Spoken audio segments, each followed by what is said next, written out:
के खास कार्यक्रम रूबरू में हमारे साथ स्टूडियो में मौजूद हैं दुर्ग जिला भाजपा के मीडिया प्रभारी के.एस. चौहान जी। चौहान जी, आपका हमारे स्टूडियो में स्वागत है। धन्यवाद सर, अभी हाल ही में केंद्र सरकार ने घोषणा की है कि 80 करोड़ लोगों को फ्री राशन देने की। तो सर, इसमें आपके क्या विचार है, आप क्या कहना चाहेंगे? देखिए, सर्वप्रथम तो मैं हमारे यशस्वी प्रधानमंत्री जी का बहुत बहुत धन्यवाद देता हूँ, आभार देता हूँ, जिन्होंने डे फर्स्ट से, जब से कोरोना काल ये चालू हुआ है, तब से वो निरंतर इसी प्रयास पे हैं कि कैसे इस पेंडेमिक काल से उभरा जाए, निगरा जाए। और विश्व की हमारी जो जनसंख्या है वो टोटल 22% है, और इस 22% में उसको संभालना, उसको, और हमारा देश जो है वो विकसित नहीं है, वो विकासशील है। और इस हमारी जो मेडिकल फैसिलिटीज़ है और जो हमारी जो दूसरी व्यवस्था है उसको संभाले रखना और उसमें संभाल के लोगों के जीवन को पटरी पे भी लाना, ये अपने आप में बहुत चैलेंजिंग है। हमारे देश में 2/3 जनसंख्या ऐसी है जो रोज कमाना और रोज खाने वाली है, और उसके कारण ये बहुत ही चैलेंजिंग हो जाता है जब हमारे देश में लॉकडाउन कर दिया गया लोगों की जीवन बचाने के लिए, क्योंकि लोगों का जीवन बचाना बहुत ज़्यादा जरूरी था उस समय। और जब वो कर दिया गया तब 2/3 लोगों की जो सबसे बड़ी परेशानी थी वो जीवन यापन की परेशानी आ गई। और उसमें जो 8 महीने तक हमारे प्रधानमंत्री, हमारे केंद्र सरकार ने जो एक व्यवस्था दी, उसका 80 करोड़ लोगों ने लाभ उठाया। मुफ्त राशन उन्हें दिलाया गया प्रधानमंत्री गरीब कल्याण अन्न योजना के तहत, और इस साल भी 2 महीने के लिए मुफ्त राशन प्रोवाइड करा गया, और उसको अब बढ़ा के दिवाली तक कर दिया गया है। तो इससे हमारे जो गरीब भाई बंधु हैं, उनको, जो रोज कमाने और रोज खाने वाले हैं, उनके लिए जो जीवन यापन की जो समस्याएं हैं वो खत्म होती हैं और उनकी जीवन पटरी पे आता है। देखिए, जीवन चलाना नहीं होता है, जीवन को पटरी पे ला के खड़ा करना होता है। यही हमारे यशस्वी प्रधानमंत्री जी ने किया है। जब मान लीजिए कि कोई ट्रेन अगर पटरी से उतर जाती है तो उसको आप पटरी पे खड़ा कर दीजिए, ट्रेन अपने आप अपना सफ़र तय कर लेगी। वही हमारे प्रधानमंत्री जी ने किया है, और इसका लाभ पूरे हमारे जनमानस को मिलेगा। और सिर्फ 80 करोड़ जनसंख्या को ही नहीं, इसका लाभ पूरे भारत को मिलेगा, उल्टा पूरे विश्व को मिलेगा। क्योंकि जब आप एक काम अच्छा करते हैं तो उसको देख देख के दूसरे लोग भी अच्छा काम करने लग जाते हैं। यथा राजा तथा प्रजा। इसीलिए जब हमारे प्रधानमंत्री श्री मोदी जी ने ये गरीब कल्याण योजना, अन्न योजना के तहत ये जब चालू किया, तो दूसरी संस्थाएं भी, हम भी एक दूसरे का सहयोग करने लग गए। भले वो सहयोग किसी भी प्रकार का हो, किसी को सिलेंडर पहुंचाना हो, या किसी को अन्न देना हो, या किसी को दवाई देना हो, या किसी को एम्बुलेंस हॉस्पिटल पहुंचाना हो, तो ये सब चीज़ें अपने आप क्रिएट होने चालू हो जाती हैं, ये पूरा फैल जाती हैं समाज में, और ये समाज के लिए बहुत ही अच्छा पॉजिटिव वातावरण उत्पन्न करती हैं। सर, केंद्र सरकार ने 18 से 44 वर्ष के लोगों के लिए भी फ्री वैक्सीनेशन की घोषणा की है। ऐसे में राज्य सरकार अपना श्रेय ले रही है, तो इसमें आपके क्या विचार हैं? देखिए, संविधान के हिसाब से 80% राज्य सरकार की जो इनकम होती है वो राज्य सरकार ही रखती है अपने एक्सपेंसेस के लिए, और उस एक्सपेंसेस में एक एक्सपेंसेस ये भी है आरोग्य का एक्सपेंसेस, मेडिकल का एक्सपेंसेस। मेडिकल की पूरी जवाबदारी, पूरी रिस्पॉन्सिबिलिटी राज्य सरकार की होती है। लेकिन इस कोरोना काल में हमारे केंद्र सरकार ने उन्हें 36,000 करोड़ रुपए दिया है, और हजारों करोड़ रुपए वैक्सीन बनाने के लिए भी दिया है दूसरी कंपनियों को। और अभी जो केंद्र सरकार अब जो 1 जून से फिर से करने वाली है, फ्री वैक्सीनेशन उपलब्ध कराने वाली है, उसका सिर्फ एक ही कारण था। जब इन्होंने 16 जनवरी से लेकर 1 मई तक वैक्सीन उपलब्ध कराई, फ्री में कराई, तो स्वर उठने लगे कि हमारे को ये दिया जाए, इसका भार हमारे को दिया जाए, हमारा हक है। जब उनको ये रेस्पॉन्सिबिलिटी दी गई, 25% ही रेस्पॉन्सिबिलिटी दी गई पहले तो, जब दी गई उनको रेस्पॉन्सिबिलिटी, तो जिस हिसाब से, जिस गति से ये वैक्सीनेशन का कार्यक्रम चल रहा था, आप लोग बहुत अच्छे से इससे रूबरू हैं कि ये जो अभी जो 1 मई से जो वैक्सीन का कार्यक्रम चला, जब से 18 वर्ष की आयु से ऊपर लोगों को वैक्सीन लगना प्रारंभ हुआ, ना तो अच्छे से रजिस्ट्रेशन हो पा रहा था, ना ही, और 5-5 बजे से खड़े होके लोगों ने लाइन लगाई। उसके बाद कुछ लोगों की मिली भगत के कारण अपने लोगों का वैक्सीनेशन पहले कराया गया।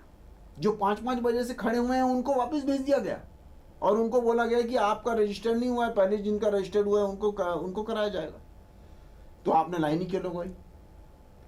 ये सब थोड़ा मिली भगत कार्यक्रम, मैनिपुलेशन हुआ। मैनिपुलेट करते करते ये इन्होंने जो मेहनत करके, जो खड़ा होके करवाना चाहता था वैक्सीनेशन, वो उनको करवाया नहीं गया। और वहाँ पर पैरामेडिकल स्टाफ जो इनका था, वो एक वर्ग को सपोर्ट कर रहा था और पैरामेडिकल स्टाफ का व्यवहार जो था वो ठीक नहीं था। उसके कारण कई सेंटरों में ऐसी कहा सुनी वाली अप्रिय घटना भी आई। एक तो इंसान पहले ही परेशान है वैक्सीनेशन के लिए, उसके बाद फिर ऐसा व्यवहार किया जाता है तो कहीं भी गुस्सा फूटना लाजमी होता है। तो इस वजह से ये सब चीज़ें की गई। और आज की डेट में जो वैक्सीन उपलब्ध कराई जा रही है, वो केंद्र सरकार का बहुत सारा हिस्सा है उसमें, जो कि राज्य सरकार को दिया जा रहा है। जो राज्य सरकार को पैसे में भी दिया गया, उसमें भी केंद्र सरकार हजारों करोड़ रुपए उस वैक्सीन को लगाने में, बनाने में वो खर्च कर चुकी है। उसका हिसाब किताब कहाँ से आएगा? वो तो उस वैक्सीन में ही है, निमित है। और जो केंद्र सरकार ने ये सब चीज़ें की हैं, विश्व में दूसरे जो देश हैं उससे कम दर की वैक्सीन में यहाँ पर वैक्सीन लग रही है।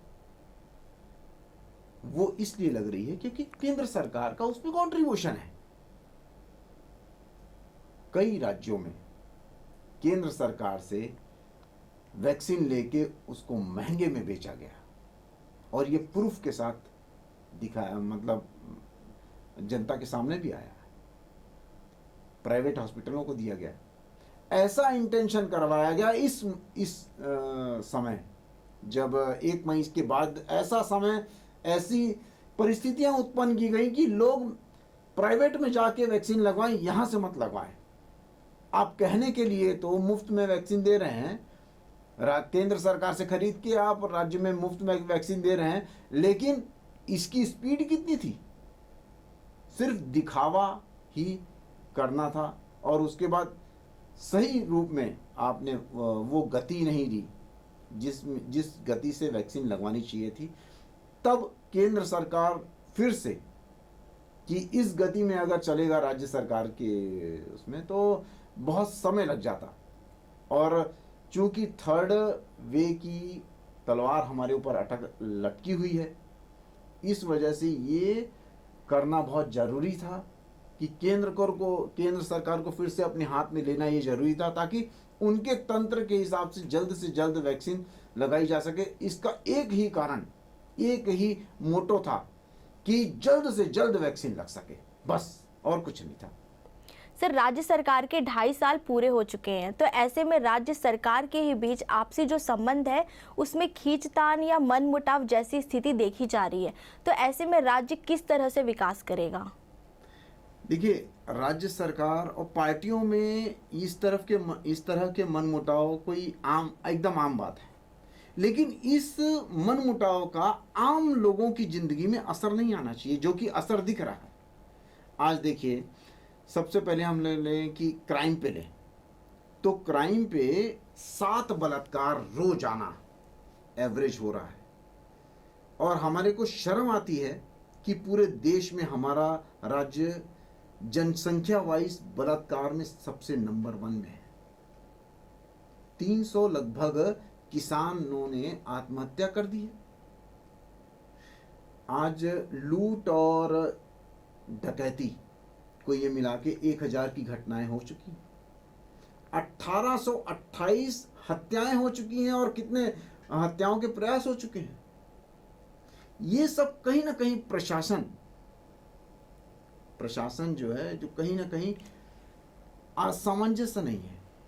जो विभाग आपने दिया गया है मंत्रियों को और जो राज्य सरकार है, वो आपस में कुछ तालमेल नहीं बिठा पा रही है। अगर किसी को आप रिस्पॉन्सिबिलिटी दे दीजिए कि आपको रोटी ही बनानी है, आप रोटी बनाइए, तो वो रोटी बहुत अच्छे से बनाएगा। लेकिन अगर आप बोलिए यार मेरे हिसाब से रोटी बनाइए, आपको अपने हिसाब से नहीं बनानी है रोटी, तो वो रोटी बनाने वाले का इंटरेस्ट भी खत्म हो जाएगा और रोटी अच्छे से बनेगी भी नहीं। और खाने वाले को, जो जनता है, मतलब जो खाएगी जो जनता है, उसको इसका लाभ मिल ही नहीं पाएगा। आप बोलेंगे कि 5 मिनट सेकनी है रोटी, जो रोटी बना रहा है इंसान, उसको ज़्यादा अच्छे से पता है कि रोटी कितनी सेकनी है, लेकिन वो दूसरे के हिसाब से काम कर रहा है।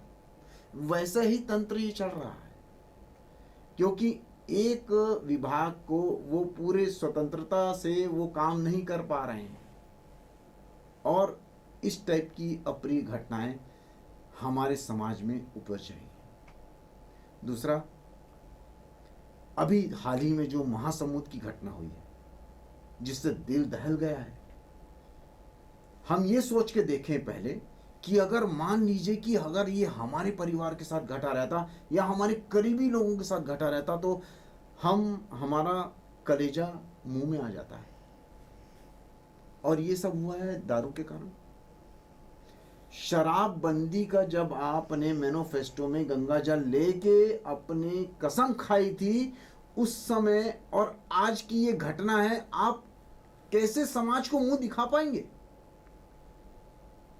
सरकार का एक ही कर्तव्य होता है कि वो जनता के लिए जिए।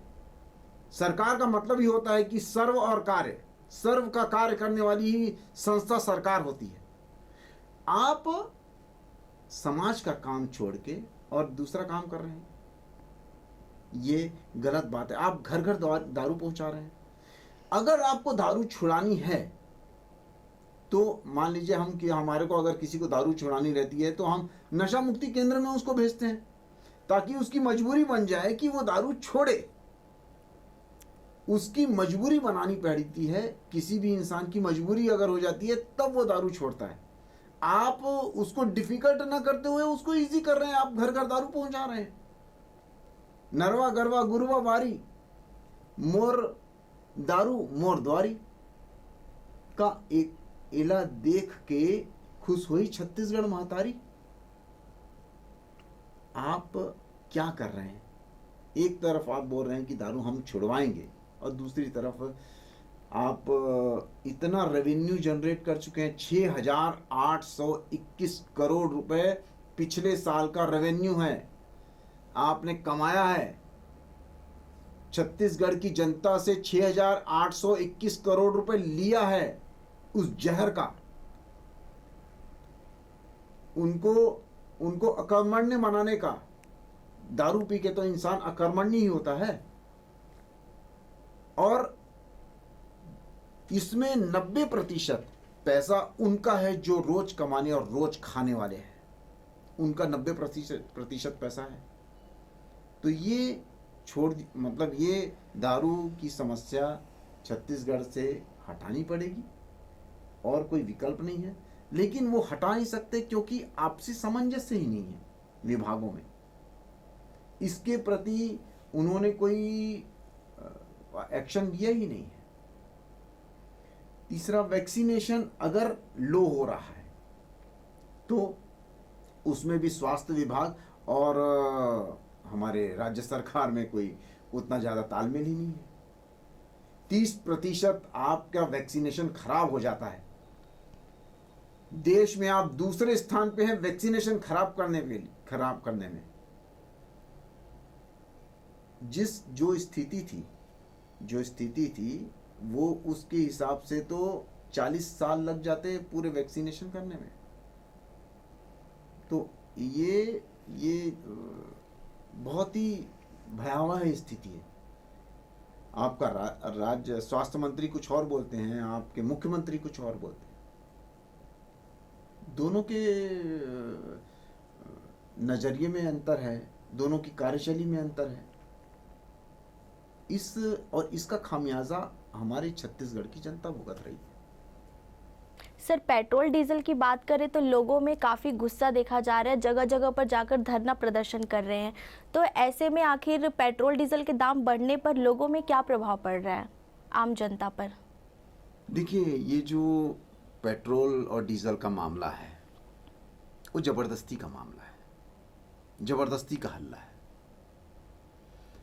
लगभग हमारे देश में 6% लोगों के पास गाड़ियां हैं और उसमें भी 2% लोगों के पास कारें हैं।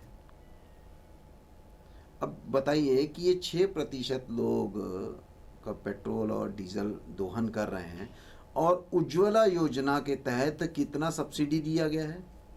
ये 2014 के पहले तो नहीं दिया जा रहा था, 2014 के बाद दिया गया है कि नहीं? उज्ज्वला योजना के तहत। और इंफ्रास्ट्रक्चर आप देख लीजिए, इंफ्रास्ट्रक्चर ऐसा कर दिया गया है।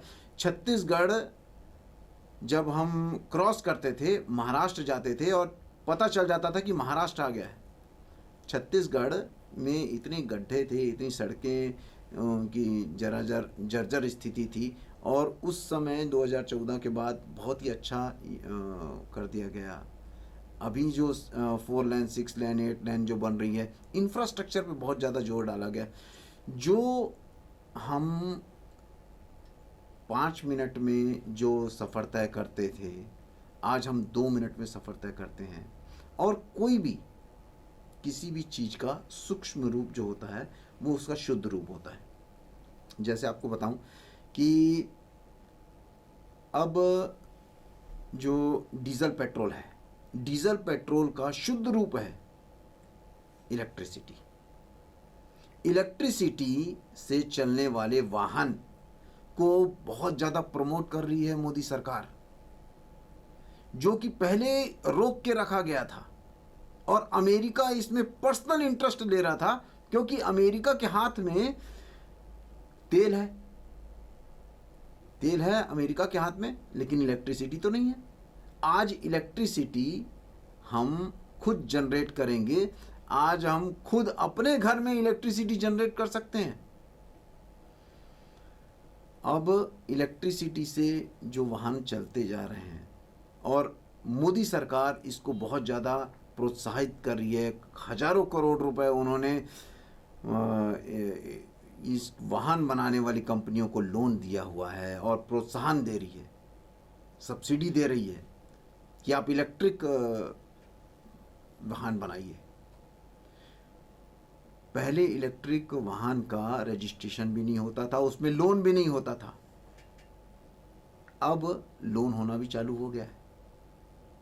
इलेक्ट्रिसिटी ही विकल्प है पेट्रोल का और ये मोदी सरकार जल्द से जल्द इलेक्ट्रिसिटी में ये कन्वर्ट करना चाहती है।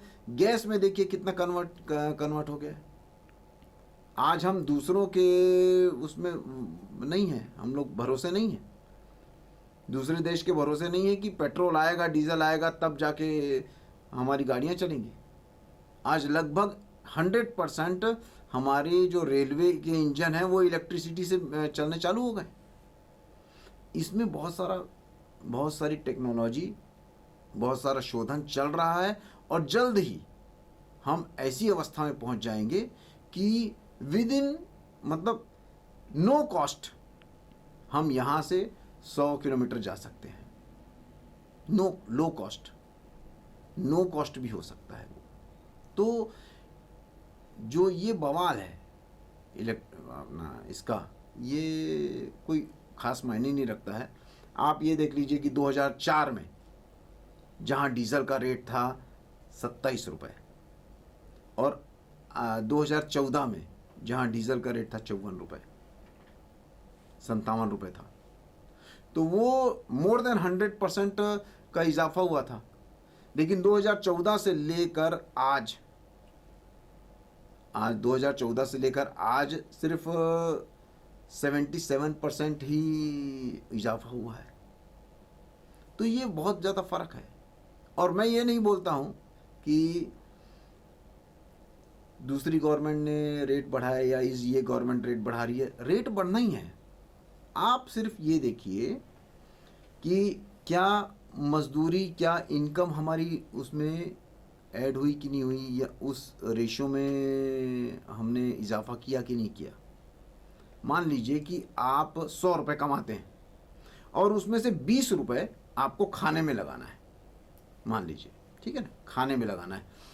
अब महंगाई कैसे आप करेंगे कि 20 रुपये, 100 रुपये अगर आप कमा रहे हैं, 20 रुपये का खाना है, अगर वो 25 रुपये का खाना हो जाता है तो आपको लगेगा कि महंगा है, महंगा है। लेकिन अगर मान लीजिए कि वही आपकी इनकम 200 रुपये हो जाती है और खाना 30 रुपये हो जाता है, तो क्या खाना महंगा हुआ कि सस्ता हुआ? खाना तो सस्ता ही हो गया ना। आप उस पोर्शन में दीजिए 15% आ गया खाना आपका, जो पहले 20% लगता था। आज भी वही स्थिति है, लेकिन बस विपक्ष को एक मामला चाहिए, एक तूल चाहिए।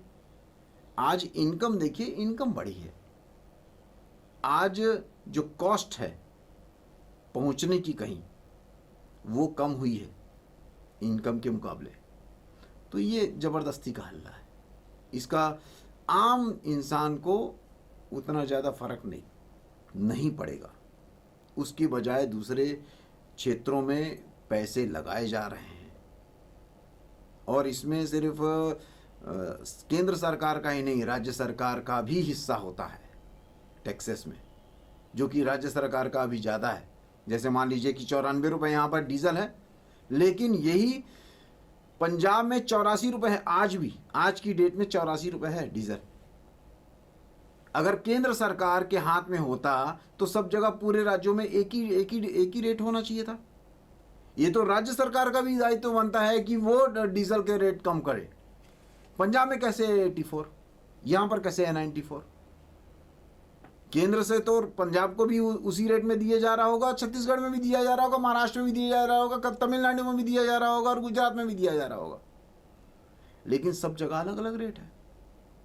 तो ये ज़बरदस्ती का तूल पकड़ने वाला मामला है, और मतलब उसमें कोई दम नहीं है। के चौहान जी, आप हमारे स्टूडियो में आए और केंद्र सरकार और राज्य सरकार के खास योजनाओं के बारे में और कई उनके कार्यों के बारे में विशेष जानकारी दी, उसके लिए बहुत बहुत धन्यवाद। बहुत बहुत धन्यवाद आपका भी, जो हमारी बातें आप लोगों तक पहुंचाते हैं, और आपका ये दायित्व है कि अच्छी बातें पूरी जनता तक पहुंचाएं, उनको जागरूक करें। आज जागरूक करना बहुत ज़्यादा ज़रूरी है, क्योंकि किसी को गड्ढे से निकालना जरूरी नहीं होता, बस इसको बताना होता है कि आप गड्ढे में हो, वो खुद ब खुद निकल जाता है। तो जनता को सही और जागरूक करना बहुत ज़्यादा ज़रूरी है, और सही फैक्ट बताना ज़रूरी है। आपका भी बहुत बहुत धन्यवाद। तो दर्शकों, ये थे दुर्ग जिला भाजपा के मीडिया प्रभारी के.एस. चौहान जी, जो हमारे साथ प्रधानमंत्री नरेंद्र मोदी जी के योजनाओं और राज्य सरकार के आपसी संबंध पर ग्रैंड न्यूज़ के खास कार्यक्रम रूबरू पर अपने विचार साझा किए। फिलहाल इतना ही, मुझे दीजिए इजाज़त। नमस्कार।